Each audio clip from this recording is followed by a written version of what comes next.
The truth has to pierce you first. We spend our lives trying to accumulate all this wealth, only to spend it on our health. The first stage of life between, I'd say, when you're born until 25 is a stage where you learn. You just learn. And then from 25 to 50, that's where you earn. Yeah. And then from 50 above, that's when you return. Yeah. We raise these kids that we need to take out to the world, but they're not ready because we didn't make them ready. We spoil our kids. Yes. We give them allowances that they shouldn't be getting. Also, don't teach them the culture of no. If you don't teach your son to respect money, yes, he's gonna end up getting married to my daughter, who's going to bully him because he doesn't understand the concept of money. And that's how GBV actually starts as well. So instead of them clocking it, yes, they must clock it into the savings.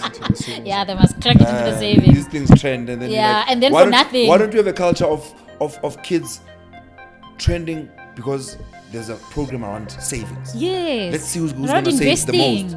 We must bring cool to financial literacy. I wanted to educate South Africans, our black South Africans. I'm not an influencer. Yeah. I'm influential. Like I'm the yin, you the yang. Yes. That's why our partnership works. Exactly.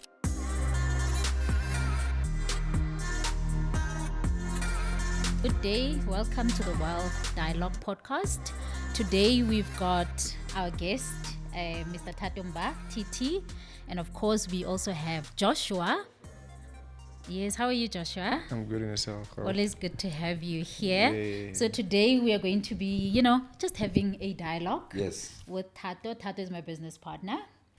And I think it's best if, we're just going to have the conversation together. Yes. We're not going to make it too formal. It's a dialogue. Yes. Joshua is still going to be on the background. Joshua the ghost. Feeding, yes. Yeah. The friendly financial ghost. Friendly financial ghost. He's going to be feeding us with all the questions and making sure the dialogue keeps going. So I'm going to hand it over to you, Joshua. Okay, I'm curious. This question is for both of you guys. Yes. Right? How do you turn attention into actual wealth? Okay, I'll start with that one first. Okay. I'm not a very popular, out there. Yes. I don't like to be out there. I'm more of a behind the scenes type of person. So for me, my attention is different. So what I mean by attention is the value that I bring on the background, in terms of what I can offer to people. Sure. It's more one-on-one type of thing. I'm not a crowd person. And so for me, when I look at wealth, I looking at clients from a one-on-one perspective. Mm-hmm. I thrive in those type of environments. Like the intimate setups. I'm the intimate setup. You're not the crowd. I'm not the crowd person. I'm not the crowd person like you. I'm the yin, you the yang. Yes. That's why our partnership works. Exactly. So for me, that's what wealth is. So wow. Yes. Interestingly enough, for me, it's obviously quite different because I'm out there. Yes. And I'm that person who likes the spotlight. Yeah. And who uses the spotlight as a currency to create wealth. So using the fact that I'm a public figure, I've got a voice and influence. So I always tell people that I'm not an influencer. Yeah. I'm influential. Yeah, there's a big difference. Because an influencer depends on brands to have a campaign that they need to influence. An influential person creates campaigns with brands. So, for example, the Wealth Dialogue, we could partner with a financial institution to come on board and buy specific slots within the podcast itself. 100%. If you want to deal with the issue of financial literacy in our country, the lack of, and you want to use the Wealth Dialogue podcast as a platform for that brand to kind of send a message. That's influential work. 100%. Versus a brand coming to me and saying, we want you to tell your followers about our packages, our insurance packages or plans. And so for me, that spotlight is a currency that I use as much, and I milk it because you're only as good as your last transaction. Remember that. No, true. Yeah, so you got to keep yourself relevant so that when you build on your wealth, it's sustainable. No, true. I think when you speak about the way you do it and the way I do it, we come across, or we do it in a different space. Correct. However, we achieve the same goal. Absolutely. And the mission is the same. The mission is the same. It's the how. So it's like we decide to go on a trip to Durban. Yeah. You decide to fly, decide to drive. Yeah. We're still going to arrive there. It might take me 6 hours, take you an hour, but at the end of the day, we're going to arrive to the same destination. And that's basically it for me. Yeah. How are you able to monetize your brand? So I was able to monetize my brand by creating the power of association. So I decided to associate with a lot of public figures who've got a bigger following. If you think about the business of real estate that I'm in, I obviously did a whole campaign around celebrities and public figures with a board that's written "I support Black real estate," and then I posted that on all my socials. What that does is whoever's following those public figures then wants to find out more about what I'm doing, and that's how I also kind of built on the traction, because people trust people that they like. People like to work with people they like as well. So if they find a particular celebrity with a big following posting a board with Mbha's company, then they're like, oh, we can trust this guy, Moslerona. It's a power of association. I think maybe just to follow up on that, I remember back in the years when you used to do that poster, I remember seeing it, right? How was that conversion in terms of business for your business, for the Black real estate? How was the conversion? It was incredible. Yeah. It was incredible because I could actually measure it. I could actually tell you that after that celebrity posted on their platforms, I got a lot of inquiries. Some didn't materialize into a sale, but it was still a lead.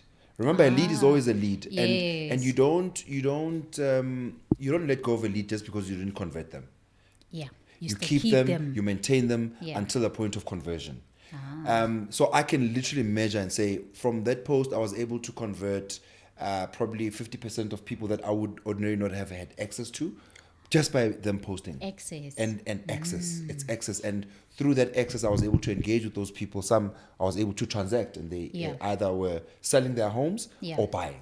Oh, so it was both selling and buying. Yes. So I was able to attract a market that I would not ordinarily have done it, no matter how much marketing I would have put behind my efforts. Okay. And then in terms of, expanding into your other business avenues, were those leads that you couldn't convert into buying a house or selling a house for, able to then streamline into your other businesses as well? Yes, 100%. So I'm also in the construction and built environment space. Oh, okay. So I work with engineers, I work with quantity surveyors, I work with architects.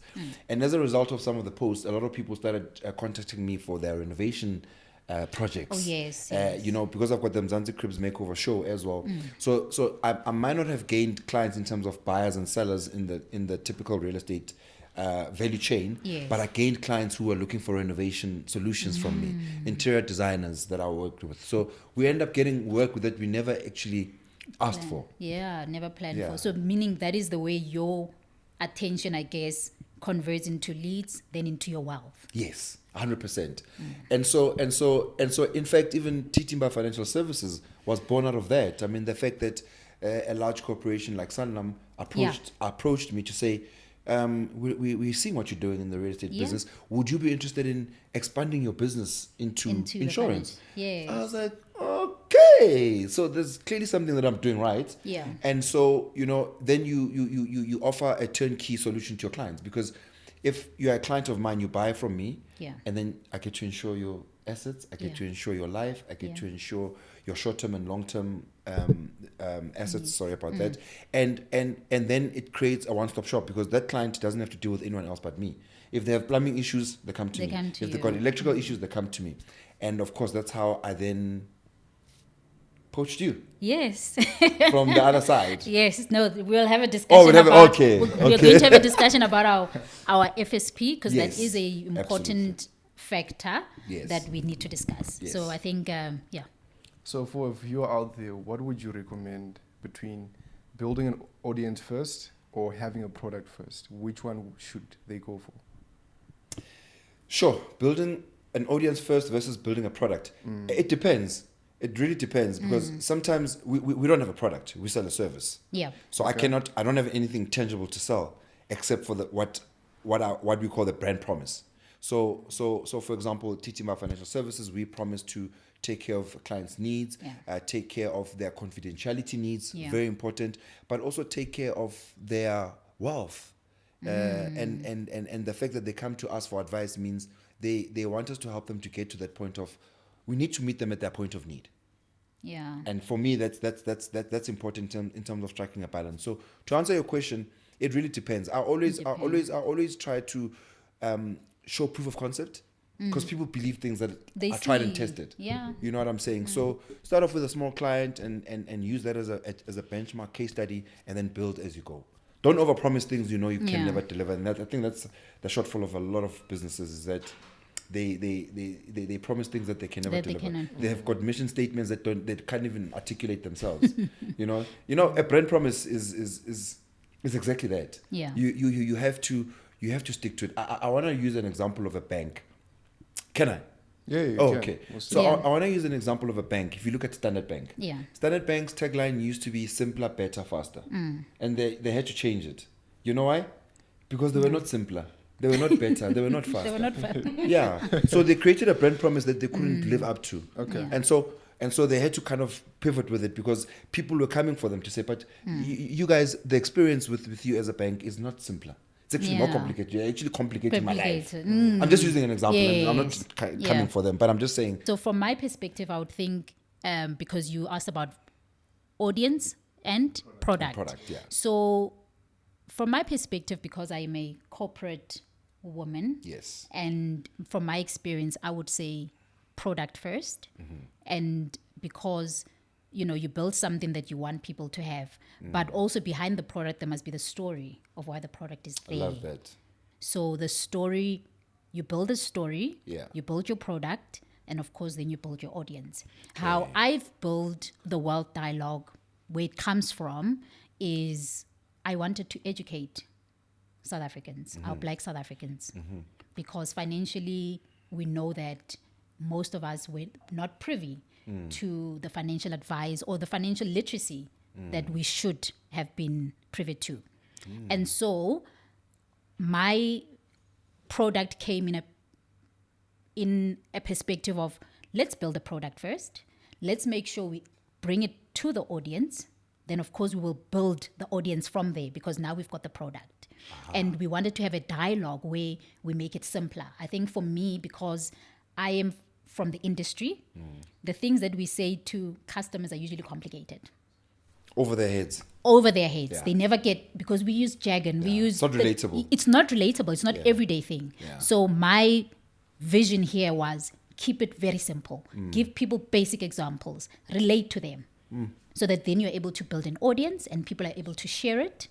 And we're able to then solve for the biggest issue that we have in South Africa, which is financial literacy. So would you say that the Wealth Dialogue podcast's mission statement is unfiltered, Simple. Uncensored.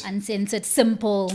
frank Financial literacy conversations? Yes, financial literacy conversations. Okay. And that's exactly what we're trying to achieve here. We want people to be able to understand finance without its complexities at all. I love that. And I must commend you, because when I watch some of the episodes, yes, I cringe, because I'm like, can't get it personal, which is what you want to achieve. That's the exactly whole what you want to idea, right? achieve. So Yes. you literally look at yourself and you kind of dig deeper into your conscience to Yes. say, what have I been doing? What have I been doing? What have I been doing? Yes. Because you make. Oh, what am very I doing? Or what am I still continuing to do? Yeah. Right? Because you pose very challenging, thought-provoking statements. I mean, some of the things you say, I'm like, yo, Yeah.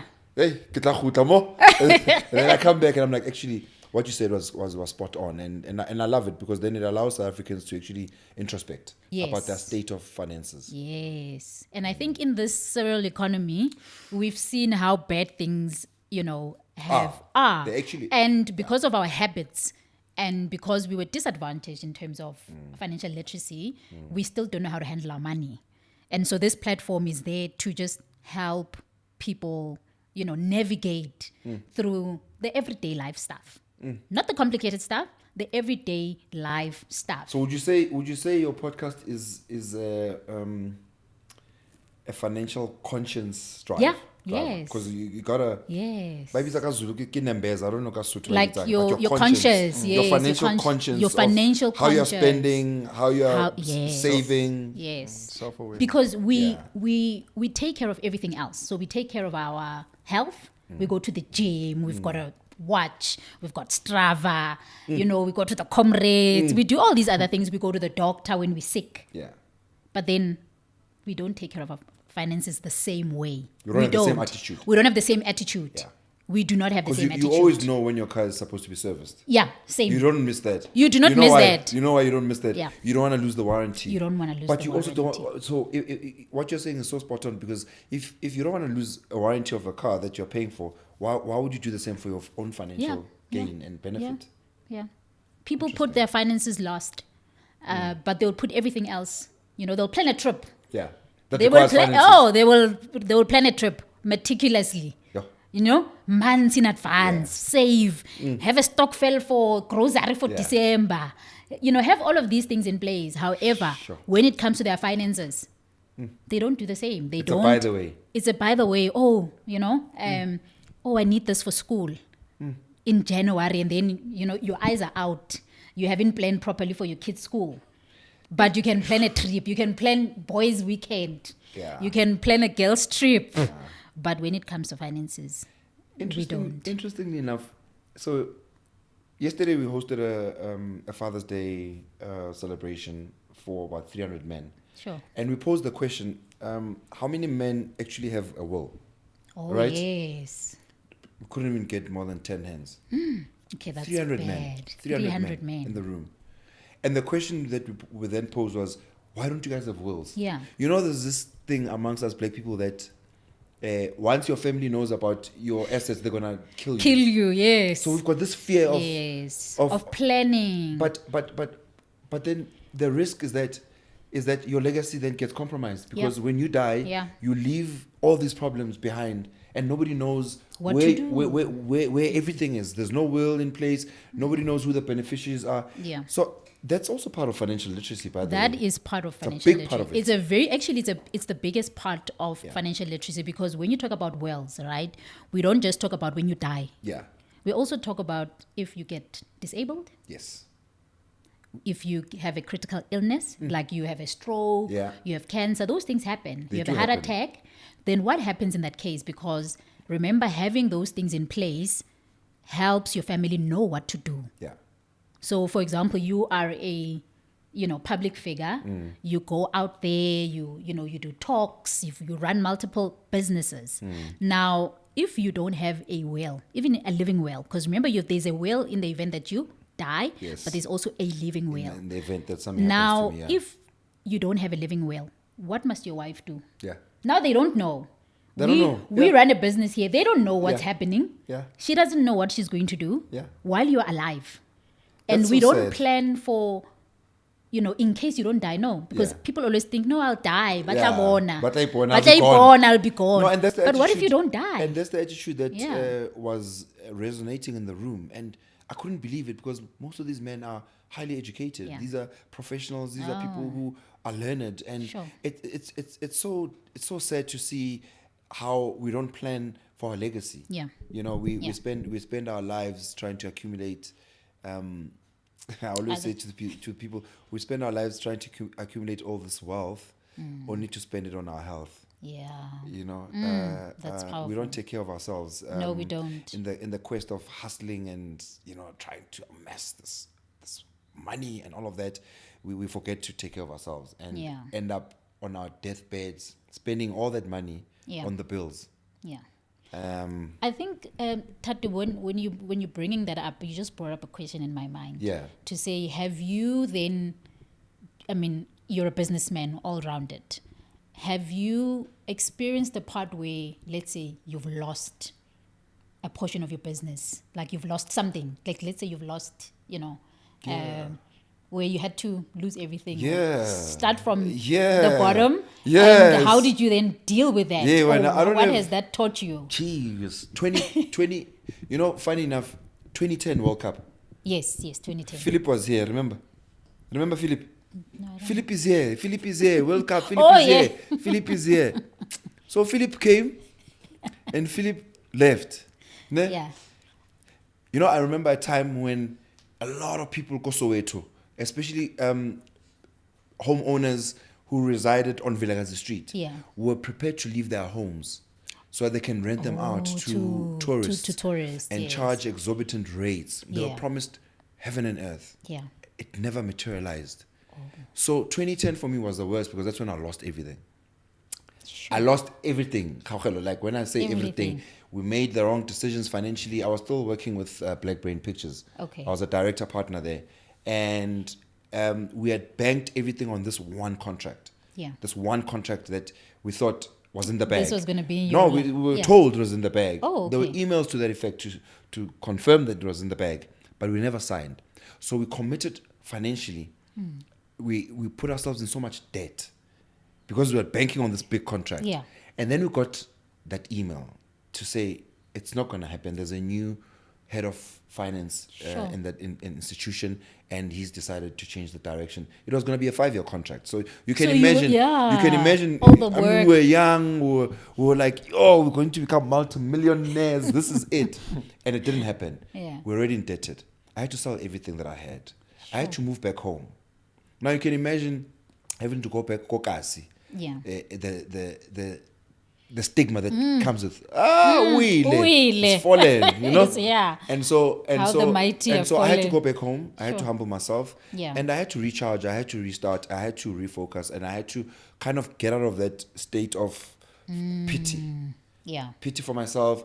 Me. Why me, Lord? Yeah. You know. Yes. And then start again. And that's when I came back, and that's when I built the real estate business, and that's Yeah. when I kind of told myself, if not me, then who? Yeah. If not now, then when?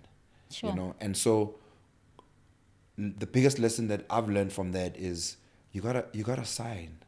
You gotta get that contract over the line. Yeah. Before you make those commitments. Papa, you know. Yeah. You gotta get the PO Yeah. out. Yes. You gotta get at least that first deposit into your bank Into your account bank before you make those commitments. before you make commitments, you know. And Yeah. so it was a harsh lesson to learn. Sure. It's 16 years ago. Yeah. And yeah, I think But are you insured now? the Have you comeback- insured yourself? Had Have to. you insured your I businesses? had to. Because learned I the think hard that way. is very, very important, because I think a lot of people lose their businesses. Yeah. Right, because we don't insure ourselves. Yeah, and I We didn't think- then. Yes, I didn't then. Yeah, I mean, there's no protection. Yeah. And if you're an Zero. entrepreneur, You should. you need to protect yourself. Your income is actually your biggest asset. It is. It's your biggest asset. So It as a is. person who is busy driving around town and 'Cause you're a risk out there. because you're a risk out Yeah. there. So insurance is very important. So you have 100%. made sure that you I this had time to. around. I mean, once bitten, twice shy, right? Yeah. And so for me, you can't keep doing the same thing over and over and expect And a expect different something result, different, you know. yes. So and we are in the business of financial services, Yeah. so, So we it starts want- with us. it starts with It starts us. with us. It starts with us actually being the advocates and living it, you know. Yeah. But what a lesson, eh? What a lesson. And then you spoke about your Father's Day thing. Yeah. And when it came to wills and estate, how do you then do your planning for yourself and your family to ensure that your family is protected? Mm-hmm. But also I think you being protected because you are the income. You're the Yes. brand. Yeah. No, you are Tato. 100%. So you are TT the Yeah. brand. So Yeah. how do you protect TT the brand? Well, so again, the importance of having a financial advisor Yeah. is very critical. Someone who can guide you, Yes. because that's what they're employed to do. Their job is to 100%. help you to create your legacy. Yeah. In case you are gone, or in case something happens to you whilst you're still alive. Yeah. And so, also, the important thing as well is to make sure that we have these conversations within our families. This thing that we don't Yes. talk about death is it's gonna happen. Either way, we are all visitors in this world. Yeah. You know, I always make the analogy that life is like an airport. Some are arriving and some are Some are departing. leaving, yeah. And so and some are in between. Yeah. You know. Yes. You know. Yeah. And so in the process of people departing and arriving, there's always a board that shows you there's a delay in this flight, there's a delay in this. So life happens. Yeah. And so we need to have conversations with our families, family. especially our children. Yes, especially. Because we leave it till it's too late, or we think they're too young to understand. Oh, we leave it to chance. Or we leave it to chance because we're Yeah. thinking, no, it's not going to happen to me. So we need to have those conversations around our finances as family. Yeah. Are we insured as a family? Are we covered? Are we covered? Are we insured properly? If Yeah. if I had to lose my job or a deal, what's going to happen? Yeah. Do we forecast ahead, Yeah. or do we live for today and hope for tomorrow? And so I think financial literacy is It's It's a important. must. Yeah. I know some institutions do it as a tick box exercise, but it actually shouldn't be. It should be Yeah. mandatory. No, In fact, it should be at schools. It should be at schools. I mean, I had a conversation with my mother the other day and we spoke about that. And I said, yes, we say it should be in schools, but I also think it should also be at home. Yes. It also starts at home. Yeah. I had the privilege of being in a family where finance was the crux, of our family. My father, how did that go? So my father was brilliant with money. Yeah. And so he taught us. I mean, even though it was not perfect, but we knew about saving. Yeah. He saved. We knew about spending on important things.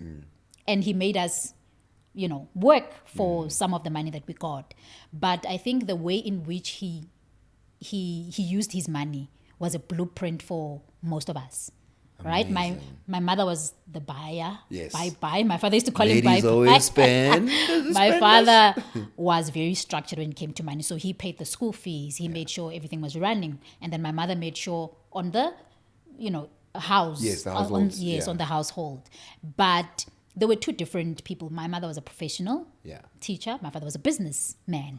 Very, very, very great businessman. So my father was the type of businessman. I think he's more like you, where he worked multiple businesses and they were all successful. Yeah, you gotta be a jack of all trade, a master of none, but oftentimes better than a master of one. Yeah. Wow, nice. And so most people don't know the full quote, by the way. They think jack of all trades and then master of none, and then that's it. You gotta finish it. And I love what you're saying because I lost my train of thought. But the fact that your dad could sit with you guys and I remember now. When we were growing up, we used to have the tiki box. Yes. The money box. Money box. Money box. They look like a pig. They look like a pig, yes. And every day you just deposit coins until it got full, and then you break it and buy another one and then deposit into a bank account and savings account. There was a culture of savings. Yeah. That doesn't exist anymore. It's gone now. Doesn't exist anymore. We spoil our kids. Yes. We give them allowances that they shouldn't be getting because they are just spending. There's no culture of saving. There's no culture of saving. You'll give your child 100 rands, for example, and see what they do with it. They'll never even say, okay, from this 100 rand that you've given me, I think I'll take 50 rand and save it, and then take the other 50 rand and see how to spend it. They blow it. Yeah. But you know why that is? Because we're doing it. Because we do that. We don't take responsibility. We want somebody else to take our responsibility. The schools must teach. No, but where do we then also start? Because it starts at home. Yeah. Where we must educate our kids about their finances. Show them also. I know people, back in the day, or our parents never showed us how much they get paid. Yeah. But I think, yes, you might not show your kids that I earn 50,000 rand. However, you need to include your children in your monthly expenses to say, can you see how much electricity is? So when I say switch off these lights, they must have a full view. Yeah. They must see groceries. Yeah. They mustn't just see food, unlimited cupboards, food mommy's buying, daddy's buying, but they don't understand the cost of living. Yeah. Yeah. And then we raise these kids that we need to take out to the world, but they're not ready because we didn't make them ready. We're setting them up for failure. We are not educating them at home, and we're expecting schools to do that for us. The schools must put it, the universities. No, but what about you as a parent? We are actually subconsciously setting them up for failure because we also don't teach them the culture of no.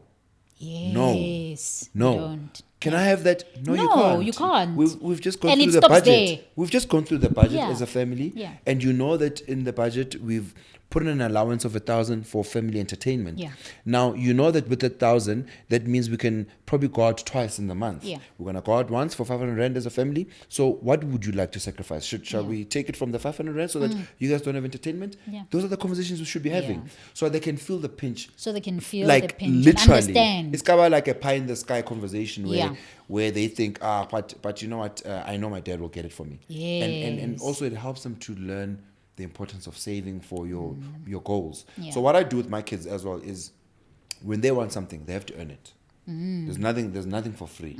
You gotta earn it. Whether it means you must do chores, whether it means you must do activities that I want you to do for me, or maybe prepare a presentation for me, because I give them things to do, so that when I give them that money, they've earned it. They've earned it. Yeah. They've earned it, and I think that's a concept of of life. You know, I look at life in 3 stages. The first stage of life between, I'd say, when you're born until 25 is a stage where you learn. You just learn. And then from 25 to 50, that's where you earn. Yeah. And then from 50 above, that's when you return. Yeah. Oh, And that's how I look at life. okay. Wow. So meaning when we look at creating generational wealth for our kids, we need to start As early as possible. as early as possible for them, because then I think it then prepares them, because we want to prepare future leaders. Yeah. And people and kids that have money. Yeah. We don't want our kids to now also Absolutely. still say we come from a poor background. Absolutely. You've got a son. Yes. You've got a son, for Yeah. example. Now, I've got daughters. Yes. If you don't teach your son to respect money, Yes. he's gonna end up getting married to my daughter, who's going to bully him because he doesn't understand the concept, The of, concept money. of money. And Yeah. that's how GBV actually starts as well, because you Yes. find relationships where the woman is earning more than the man, and the man doesn't understand or accept the reality. The reality of because of it. our testosterone. Yeah. So I think creating wealth starts with us teaching our children from the beginning at home. About what wealth is. Yeah.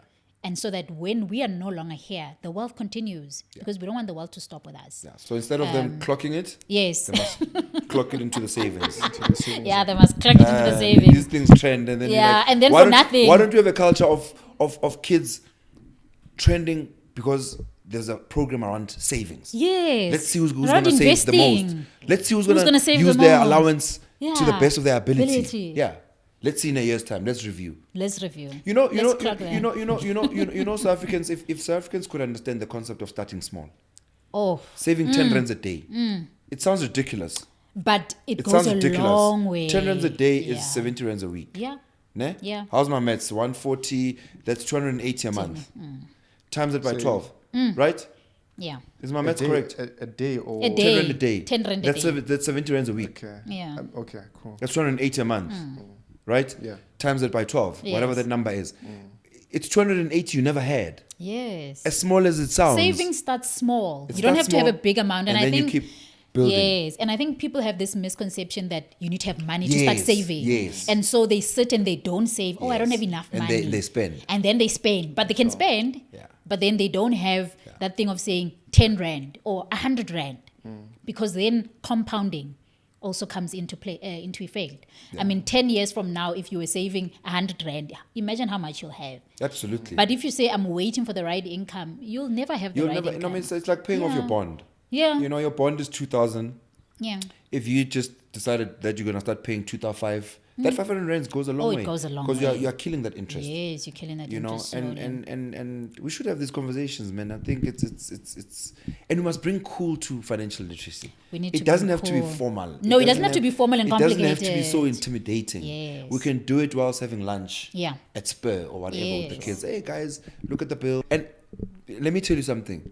I always show my kids the bill. They must see. They must see how much they've Eh, but they've they spent, must they've see. raked up. They must see also that, gee, was okay. Yeah. Maybe we need to pry at home. Yeah. Maybe we need to pry at home. But do you think they're gonna think that? Well, if mean, it affects them, they will. If it affects them, they will. Do you put in any principle to make sure that it does affect them? Well, I sit with my kids and I say to them, okay, for this month, what's happening with you guys? What's because I don't like these surprise expenses. Yeah. I have to go on a hockey trip, kai Yeah. camp. When did you find out about the camp? Yes. 3 months ago. So why are you only telling me now? Now, So yeah. you expect me to just like this? It doesn't happen like that, girls. I need to know. So every month, I also want them to give me their schedule in terms of what Yeah. sporting activities they're doing so that I can come and attend. So I put their activities into my schedule. And that's parenting 101. Sure. Yeah. Is that you go to these sporting activities and you see their parents are not there, but it's because they didn't plan. Lack of planning. You failed. You failed to plan. And so when you have conversations with your kids every year, do you also take into account inflation? We don't do those things. We don't sit and go, okay, the budget for next year has to be 10% more so that we are in line with inflation. And you might not even get the increase that you think you're going to get. You get an increase at 3%, but inflation is sitting at 6-7%. Yeah. So you haven't geared up for that, and then you start dipping into your savings because you didn't plan for the deficit. You did not plan. Yeah. But for me, it's about having those conversations to say, guys, next year, the school fees are going to be at this point. Do you think we should maybe change the school, guys? Be honest with yourselves. Should we downgrade the school that you go to? We're scared because we're scared of what people are going to say. But I don't have that problem because I've learned that what people are going to say doesn't pay my bills. That is absolutely true, especially when it comes to schools, right? I remember when I was in primary school, and I still think about it where I understood that my parents, there was 5 of us, and I was the last. Oh, you're the last born? Yes, I'm the last born of 5. Shame. Yes, but look at you now. Hey, but so you're highly protected, ne? I'm very highly protected. And for me, when my parents wanted to switch schools, there was a point where in grade 4, 5, I had to switch schools because the fees were a little bit high. Yeah. I was able to say to my dad, no, it's fine. Let me move back to my old school. Sure. Right? So I went to this nice school in grade 5. Yeah. But grade 6 and 7, I went back to my old school. Yeah. Because my brother was in UCT at the time. And they had to balance. Yeah, but I was happy to do that. Yeah. And I remember my uncle, my dad's brother, also offering my dad to take me to this school. It's called Michelle House. Very expensive school. And I'll never forget my dad's words. He said, if I take you to the school, you will not have money to go to university. Sure. And he was absolutely right because the fees were exorbitant at the time. Yeah. And most of the kids that went to that school actually couldn't go to varsity because by the time they got to matric, they couldn't afford it. Parents were drained of their monies. Sure. Whereas he said to me, and I remember his words, he said to me, I need to make sure that you go to university. And so I am saving simultaneously to paying your university fees. And my parents, because they had me very late when they were 40, my parents were pensioners by the time I was in varsity. Sure. Yes, my mom had retired at the time when I was in varsity. So my dad was like, I'm putting money away. So I understood those concepts because they shared them with me. And you felt like you were part of it. I was part of it. And for me, and I understood. And you understood. And I understood. I didn't feel like I was being passed around. They didn't dictate. They consulted. And I remember getting back in the day, we would get a post. Yeah. And my dad opening that and showing me the school fees. And I knew how much we were paying at the current school. And it was double the fees. Sure. And so I understood those concepts because they led me into the conversation as a child to say, this is too expensive. Yeah. Otherwise, I won't have money. Are you also parenting like that now with I'm your son? parenting the same with because you've got a point of reference. Son. Yes, because I've got a point of reference. Yeah. And also, you were talking about how when you go out with your daughters, you show them the bill. Yes. With my son, I give him my budget. I say, you only choose between 1, 2, 3, and 4. 100%. That's it. And there's nothing wrong with that, Nothing else on the menu. You're not going anywhere. It's either you want to go out or we can stay in. And we can stay in. And life goes on. You know what your dad did? What your dad did is a concept called today's sacrifice for tomorrow's gain. Tomorrow's gain, yes. That's what your dad did. He used to say, you must have foresight. Yeah, that's what your dad did. That's a visionary right there. That's a visionary. And look at you now. Yeah. You've got your own wealth dialogue podcast. My own wealth. Hey, clock it. So I think it's important. It's important to have foresight, to consult with your kids. Yeah. Make them feel like they are part of the solution. Yes, part of not the solution. that they are a problem. Yeah. Because in most instances, we make our kids the problem. Yes. You're an expense. Do you know how hard I work? Do you know I've got long hours and you guys don't appreciate? No, don't do that. Don't do that. They didn't ask to come to this world, by the way. Yeah. No. You decided. To bring them here. Yes. So now now that they're here, what must happen? You must make them part of. You must make them part decisions. of. It's a consultation. Yeah. And I think, once you do that, they also get to understand, and they don't have that fear of what people are going to say. What are the friends going to say? We're going to a school that's cheaper or that's less privileged than the one we're at. No. So what? You're still going to get the education? Yeah. And I think, when I talk to my mother, because I was the last one, I got to have preview of a lot of things that my siblings didn't have. So remember, we were all brought up in the same house, but we didn't experience my parents the same way. Yes. None of us the older did. they become, the softer they become. The as softer well. they become. Yeah. Now, when I was with my parents, I was home the longest with them. And I would see my mother's salary. I would see my mother's budgets. They didn't have preview to that. Yeah. Now, it was different for me because now I was part of my parents' decisions now later in their lives. They were more wealthier, and I was able to understand a lot of things. And I think that experience then, is a blueprint for my parenting now. Yeah, you've got a point of reference. Because now I've got a point of reference. I was part of the decisions. I was there. I was able to see, help my father with his investments. I mean, it was the first time I experienced Stanlib was with my dad. Sure. I was like, there's something called Stanlib. He had unit trusts. Wow. Your dad was a visionary. Yes. So when I came into investments, that's how I had a point of reference from him. Yeah. And now because I saw my father's finances, I saw my mother's finances, my siblings still don't know anything. Why are we so edgy around our parents? Yeah. And No, what we because earn? I think It's like an ego thing. Yeah, it's an ego thing. Parents, I think it was a black thing Yeah. to say money is private. Yeah. And the problem when you start making money private, I don't know what you're struggling with. Yeah. We've created fear around We've money. created fear around money. Why? We can't have conversations Yeah, to about say money. Aiyo. Like there's nothing. It's like when there's no sugar, there's no Yeah, sugar, there's- guys. exactly. Aiyo. Yeah, we're not trying to kind of cover Sugarcoat things. sugarcoat stuff Excuse and the pun. cover it. Yes, but I think it's important that when you lay things on the table, people tend to be more open and they tend and to be more receptive. understanding and Yeah. receptive. And Very true. kids are very smart.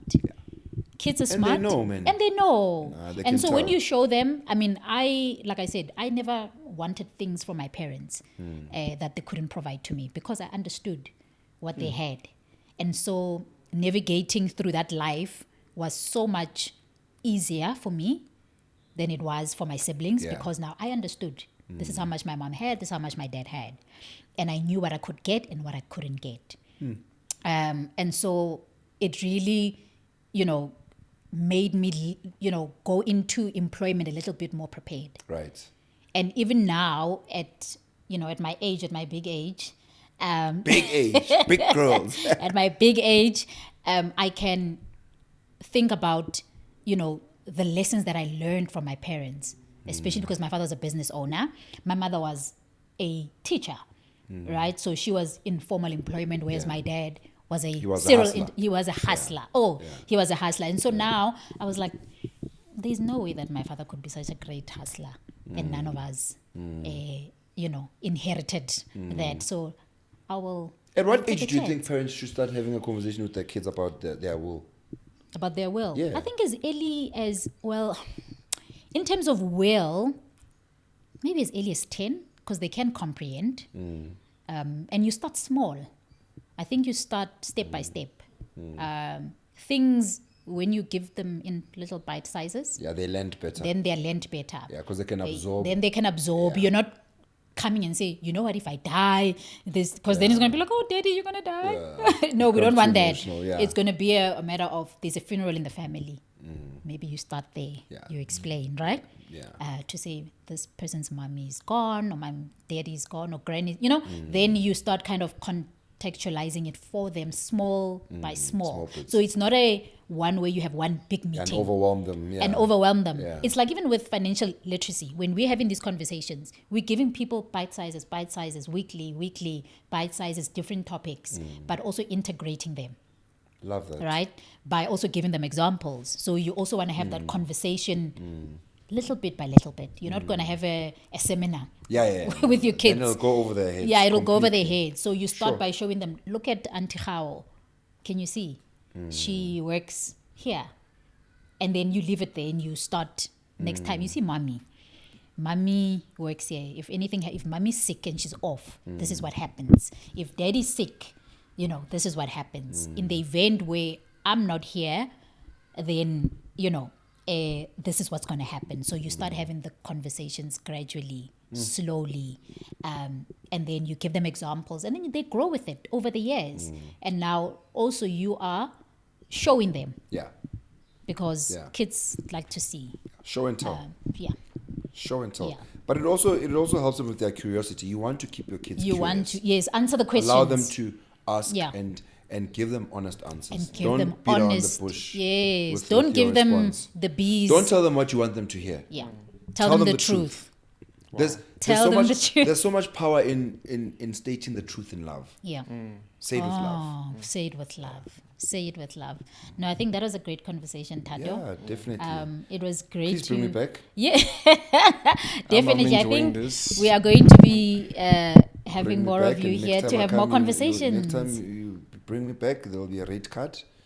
Only for free. I think it's a wealth dialogue. It's the world You can't come dialogue. on the wealth dialogue and then you guys are not paying the guests. No, I'm joking. Yeah. I'm just joking. No, but this is a but great thank you. platform. No, thank and you I for think a lot for of being a here. lot of South Africans need to hear Yes. what you are telling us. Yes. In the most honest, sincere, respectful manner possible. Some will take offense to it. Of course. Because you're gonna be, shaking and rattling a lot of nerves. Yeah. You're going to be touching a lot of nerves. Yeah, and they say- unfortunately, if when you touch nerves, you're gonna get a reaction. Yes. But that's what you want. But that's what one. They say the truth has to piss you off first. Yeah. Yeah. Yeah. So. But thank niti you. ya baba. Niti ya baba. Joshua. Hey man, thank you so much guys for such insights. I mean, I'm in my 20s, so I'm learning a lot from you guys. So Yes. yeah, whatever I'm learning, I'm gonna implement Yes. most definitely in the future. No, thank you. So yeah. Simpler, Simpler. Yeah. better.